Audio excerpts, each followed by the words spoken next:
الحمدللہ رب العالمین والصلاة والسلام علی سید الانبیاء والمرسلین اما بعد اعوذ باللہ من الشیطان الرجیم بسم اللہ الرحمن الرحیم والمحصنات من النساء الا ما ملکت ایمانکم کتاب اللہ علیکم صدق اللہ العظیم۔ آج ہم 5ویں پارے کا مطالعہ، اس کے مضامین کا مطالعہ کریں گے انشاءاللہ تعالی۔ قرآن حکیم کے 5ویں پارے میں سورہ نساء کے 17 رکوع یعنی رکوع نمبر 4 سے رکوع نمبر 20 تک یہ رکوع شامل ہیں اور ان کے مضامین کا انشاءاللہ ہم مطالعہ کریں گے۔ سب سے پہلے 5ویں پارے میں رکوع نمبر 4 ہے سورہ نساء، آیات 23 تا 25، محرم خواتین کی فہرست۔ ہم جانتے ہیں وہ خواتین جن سے ایک مرد کا نکاح کبھی نہیں ہو سکتا، محرم خواتین۔ البتہ محرم دو قسم کی خواتین ہیں، ایک وہ محرم خواتین جو ہمیشہ کے لیے محرم، جیسے کہ ماں ہے، بیٹی ہے، جن سے کبھی بھی نکاح نہیں ہو سکتا، یہ ایک فہرست یہاں پر دی گئی۔ کچھ عارضی محرم خواتین ہوتی ہیں۔ کیا مطلب؟ ایک خاتون ابھی کسی کے نکاح میں ہے تو اس شخص کا اس خاتون سے نکاح نہیں ہو سکتا، ہاں اس خاتون کے شوہر کا انتقال ہو جائے یا وہ طلاق دے دے تو پھر یہ کوئی شخص اس خاتون سے نکاح کر سکتا ہے، یہ عارضی محرم اس کو کہا جائے گا۔ یہ وضاحت بھی یہاں پر کی گئی ہے۔ اس کے ساتھ ساتھ بتایا گیا کہ نکاح بڑا پاکیزہ عمل ہے، اس کا اہم مقصد کیا ہے؟ گھر کو بسانا، محض نہیں خالی لذت کا حصول مقصود ہو بلکہ گھر بسانا، پوری زندگی کا معاہدہ، یہ اس میں پیش نظر ہے۔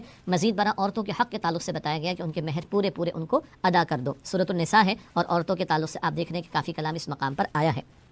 اس کے بعد رکوع نمبر 5 سورہ نساء آیات 26 تا 33، شریعت ایک نعمت ہے، گھر کے تعلق سے، خاندان کے تعلق سے، عورتوں کے تعلق سے، نکاح کے متعلقہ امور کے حوالے سے کچھ ہدایات جس مقام پر آئیں، ان کے تذکرے کے بعد بتایا گیا کہ اللہ سبحانہ و تعالیٰ نے یہ جو احکامات عطا فرمائے اپنی حکمت کے مطابق، اور یہ تمہارے لیے نعمت ہیں، راحت کا باعث بنیں گے یہ احکامات جب تم ان کی پیروی کرو گے، اور ان احکامات پر جب عمل درآمد ہو تو لوگوں کی جان، مال، آبرو محفوظ ہو جاتی ہے۔ مزید بتایا گیا کہ باطل طریقے پر ایک دوسرے کے مال نہ کھاؤ، مال حرام سے روکا گیا۔ مال حرام تو انگارے ہیں جہنم کے، اللہ تعالیٰ اس سے ہم سب کی حفاظت فرمائے۔ مزید بتایا گیا کہ جس جان کو اللہ نے محترم قرار دیا اس کو قتل نہ کرو، ناحق قتل نہ کرو۔ کہیں شریعت نے مثلا قاتل کو قتل کرنے کی اجازت دی، وہ بات الگ ہے، لیکن باقی اللہ تعالیٰ نے انسانی جان کو محترم قرار دیا۔ فرمایا گیا کہ جو ناحق کسی کو قتل کرے گا وہ اپنی سزا پائے گا۔ بتایا گیا، بڑی خوشخبری دی گئی، اگر تم کبیرہ گناہوں سے بچتے رہو تو اللہ چھوٹے چھوٹے گناہوں کو معاف فرما دے گا۔ اہل علم نے بیان فرمایا کہ جس عمل پر قرآن حکیم میں یا احادیث مبارکہ میں کوئی سزا بیان ہو گئی دنیا یا آخرت کی، یا اللہ کے رسول علیہ السلام نے کسی عمل پر لعنت بھیج دی، تو یہ سارے اعمال کبیرہ گناہ ہے، اللہ ہمیں بچنے کی توفیق عطا فرمائے۔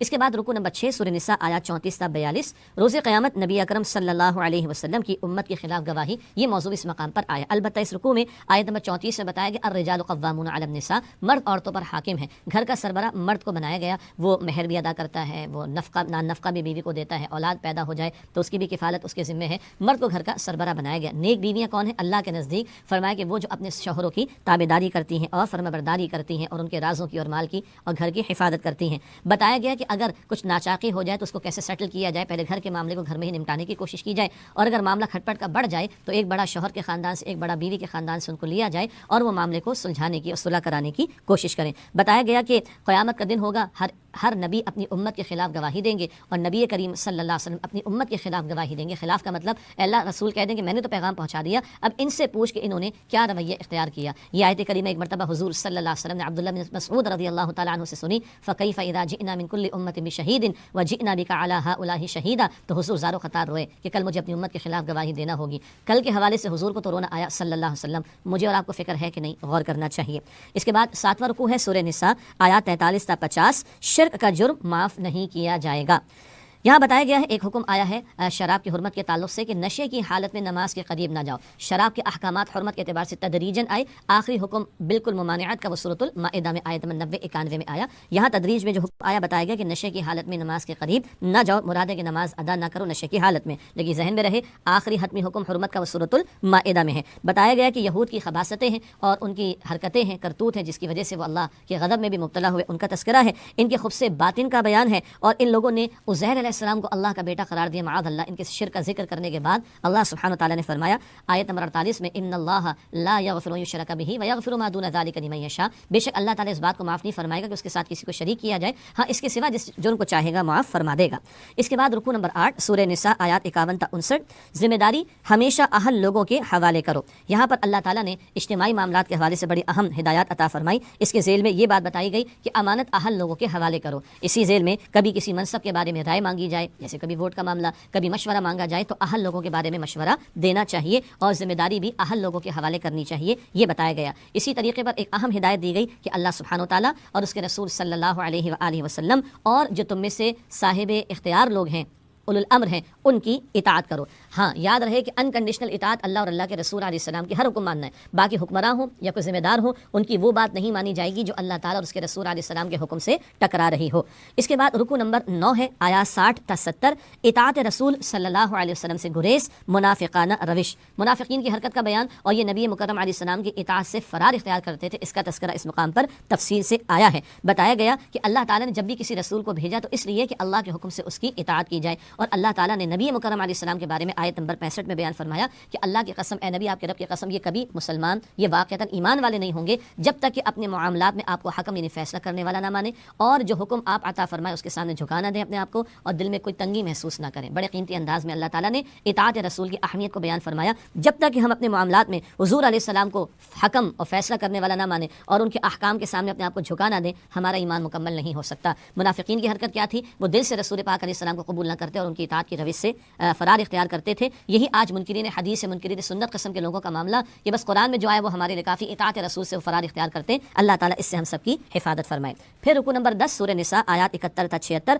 اللہ کی راہ میں ناکامی ہے ہی نہیں۔ سبحان اللہ، منافقین کی کمزوری تو یہ بیان کی گئی کہ وہ اللہ کی راہ میں جنگ کرنے سے فرار اختیار کرتے ہیں۔ جان عزیز ہے نا، ایمان عزیز نہیں ہے، لیکن سچے ایمان والے کیا ہیں؟ وہ اللہ کے دین کے احکامات کے سامنے اپنے آپ کو جھکا دیتے ہیں، خواہ وہ قتال کا میدان سجے یا ہجرت اللہ کی راہ میں کرنا ہو یا کسی اور حکم کے سامنے اپنے آپ کو جھکانا ہو۔ اور ایمان والوں کو بتا دیا گیا کہ ان کے لیے تو خیر ہی خیر ہے، کبھی راہ خدا میں جنگ کا موقع ہے، شہید ہو جائیں تب بھی اجر ہے، اور اگر فتح کے ساتھ واپس لوٹیں تو اللہ دنیا بھی فائدہ عطا فرمائے گا، اجر بھی عطا فرمائے گا۔ فرمایا گیا کہ حق و باطل کے مارکے میں مسلمان غالب ہوں یا مغلوب، ہر صورت ان کو اجر ہی اجر ملے گا۔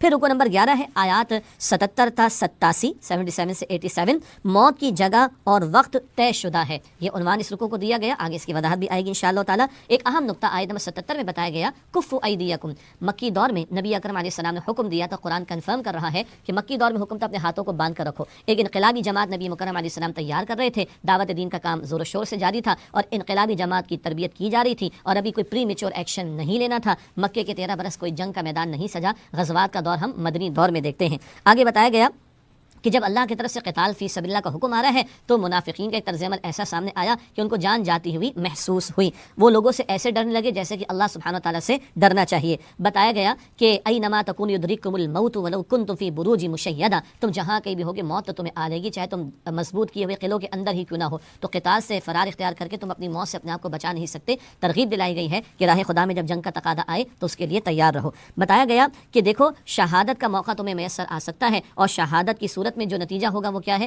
حیات جاویدہ تمہیں ملے گی۔ تو کیا تم موت سے فرار اختیار کر کے اتنے بڑے رتبے کو حاصل کرنے سے گریز کر رہے ہو؟ توجہ دلائی گئی کہ راہ خدا میں جنگ کا تقاضا آئے تو کھڑے ہو جانا۔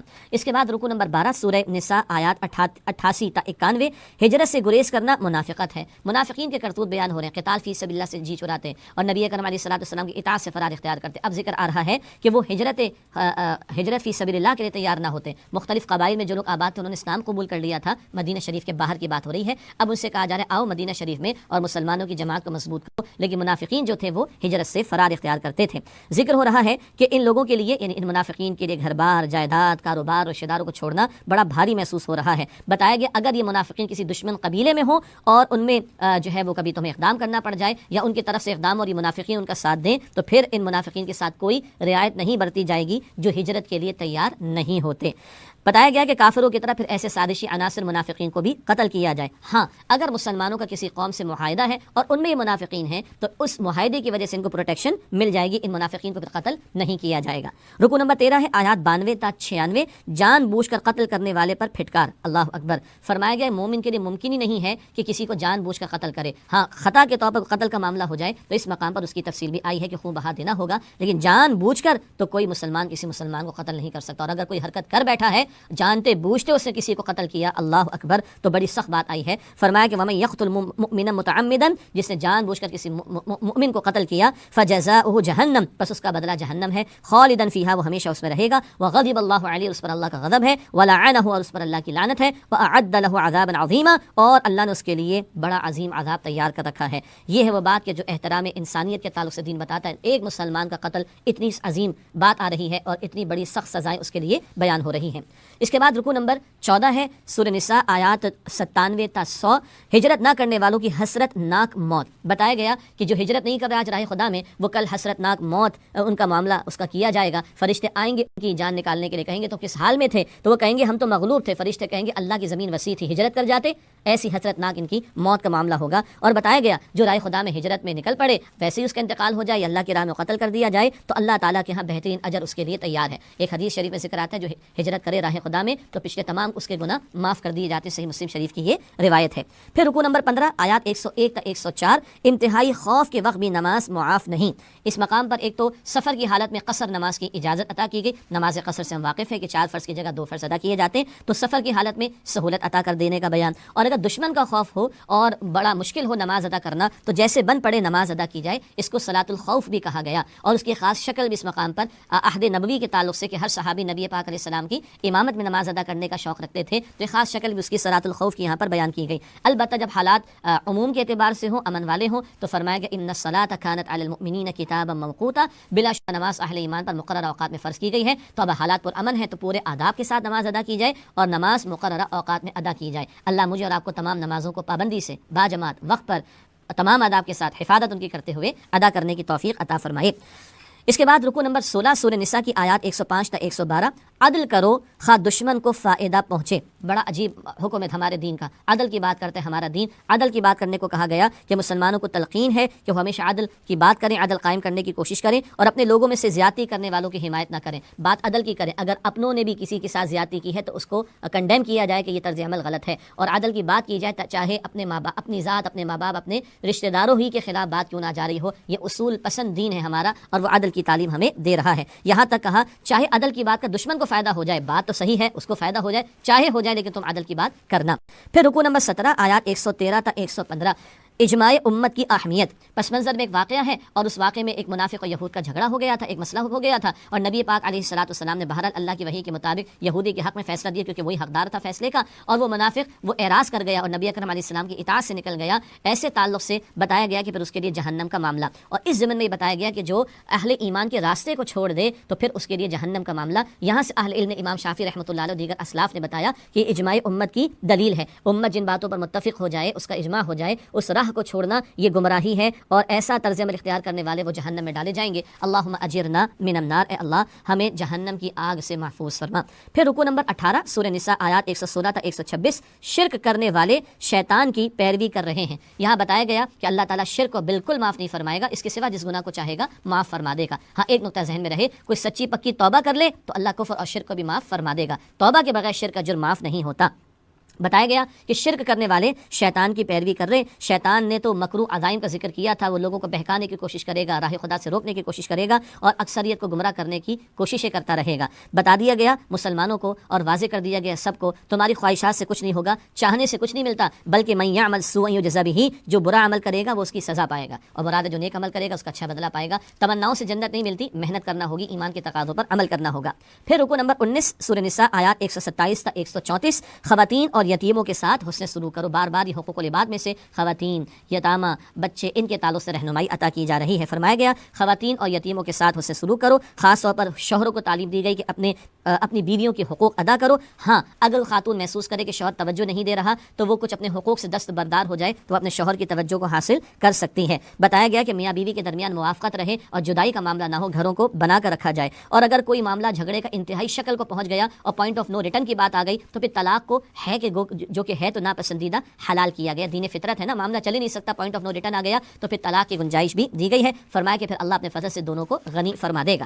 اس کے بعد سورہ نساء رکوع نمبر 20 سے 5ویں پارے کا آخری رکوع ہے، آیات 135 تا 141، ظلم و استحصال کے خلاف جد و جہد کرو، کونوا قوامین بالقسط شہداء للہ، اے ایمان والو کھڑے ہو جاؤ قسط یعنی عدل کے قائم کرنے والے بن کر اور اللہ کے لیے گواہی دینے والے بن کر۔ یہ انقلابی جد و جہد کی ذمہ داری اہل ایمان پر، ظالم اور ظلم کرنے والوں کے مقابلے میں کھڑا ہونا اور انسانیت کو ظلم سے نجات دلانا اور زمین پر اللہ کے کلمے کی سربلندی کی جد و جہد کرنا، یہ اہل ایمان پر فرض کیا گیا ہے۔ مزید بتایا گیا کہ دیکھو عدل کی بات کرنا چاہے تمہارے اپنے لوگوں کے خلاف جائے، یہ بات پہلے میں ذکر کر چکا ہوں، پہلے بیان تھا چاہے دشمن کو فائدہ ہو تب بھی عدل کی بات کرو، اور چاہے اپنوں کے خلاف بات جا رہی ہو تب بھی بات عدل کی کرنی چاہیے۔ منافقین کا ذکر ہے کہ زبان کا اقرار ہے لیکن دل میں تصدیق نہیں ہے، اور وہ نماز کو آتے ہیں تو بڑی سستی کرتے ہوئے آتے ہیں، لوگوں کو دکھانے کے لیے نماز پڑھتے ہیں، واقعتاً اللہ کا ذکر نہیں کرتے۔ یہ بھی بتایا گیا کہ عزت تو اللہ سبحانہ و تعالیٰ کے ہاتھ میں، جس کو چاہے وہ عطا کرے۔ ایک ادب بتایا گیا، ایسی محافل جہاں شریعت کے احکام کی نافرمانی ہو، دین کا مذاق اڑایا جائے، وہاں پر تم مت بیٹھو اور وہاں سے علیحدہ ہو جاؤ۔ بتایا گیا کہ منافقین مسلمانوں سے بھی بنا کر رکھتے ہیں، کافروں سے بھی بنا کر رکھتے ہیں، یہ دنیا پرست ہیں، یہ مفاد کے غلام ہیں، یہ اللہ سبحانہ و تعالیٰ پر واقعتاً ایمان نہیں رکھتے۔ بتا دیا گیا کہ اللہ سبحانہ و تعالیٰ کھول کر رکھ دے گا کون منافق ہے کون مسلمان ہے۔ آج منافقین کا شمار تو مسلمانوں میں ہے، لیکن کل وہ جب قیامت میں کھڑے ہوں گے تو ان کا حشر کفار کے ساتھ کیا جائے گا۔ اللہ تعالیٰ ہم سب کے دلوں کو نفاق سے محفوظ فرمائے، آمین یا رب العالمین۔ وآخر دعوانا ان الحمد للہ رب العالمین، والسلام علیکم ورحمۃ اللہ وبرکاتہ۔